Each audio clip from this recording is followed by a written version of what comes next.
சுட சுட chicken roll இந்த ஸ்நாக்குக்கு நான் அடிமங்க. இது பண்றதே ரொம்ப கஷ்டம்னு நினைச்சிட்டு பாதி பேர் வீட்டுல செய்யாம கடையில போய் ரொம்ப விலை கொடுத்து வாங்கி சாப்பிடுவோம். வீட்லயே செய்யலாம் ஈஸியா. சுட சுட ஒரு டீயோட ஒண்ணு சாப்பிட்டா போதும், அவ்வளவு திருப்தியா இருக்கும். இது செய்யறதுக்காக ஒரு கடாயில எண்ணெய், சோம்பு, தூளா நறுக்கின பெரிய வெங்காயம், பச்சை மிளகு, இஞ்சி பூண்டு விழுது சேர்த்து நல்லா வதக்கிக்கோங்க. இப்போ மிளகாய் தூள், மல்லித்தூள், மஞ்சள் தூள், பெப்பர், கூடவே கரம் மசாலா இல்லைன்னா சிக்கன் மசாலா சேர்த்து இதோட பச்சை வாசல்லாம் போனதும் ஒரு கைப்பிடி அளவு கொத்தமல்லி சேர்த்துடலாம். இப்போ உப்பு, மஞ்சள், மிளகுத்தூள் சேர்த்து வேக வச்சு ஊத்து எடுத்துக்கிட்ட சிக்கனை சேர்த்துடலாம். அடுப்ப ஒரு ஹை ஃபிளேம்ல வச்சுட்டு 3 நிமிஷத்துக்கு நல்லா மிக்ஸ் பண்ணி எடுத்தீங்கன்னா சிக்கன் ஸ்டஃபிங் ரெடி.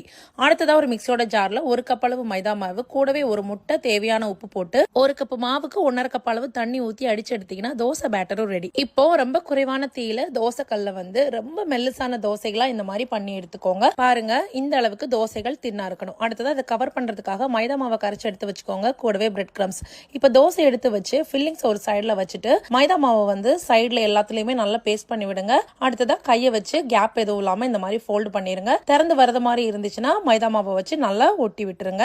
இப்போ மாவுல நல்லா டிப் பண்ணிட்டு பிரெட் கிரம்ஸ்ல போட்டு நல்லா கோட் பண்ணிட்டு சுட சுட எண்ணெயில பொரிச்சிடலாம். அடுப்ப மிதமான சூட்ல வச்சுக்கோங்க. இப்ப சிக்கன் ரோல்ஸ் எல்லாமே நல்லா பொன்னிறமா ஆறுது வரைக்கும் திருப்பி மறுப்பி போட்டு ஃப்ரை பண்ணி எடுத்துக்கோங்க.